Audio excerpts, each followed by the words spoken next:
like that. That's the easiest time I've ever head cutting, dude.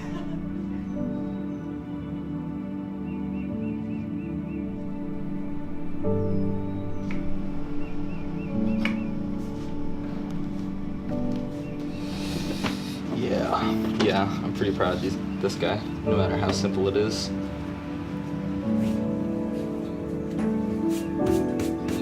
Let's see what we got in here right now.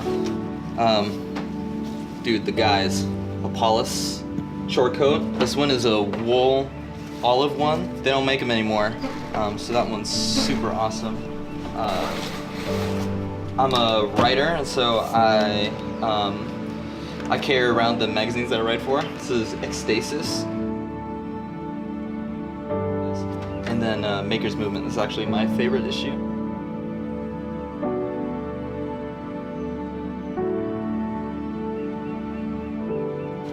And I just finished Yasunari Kawabata.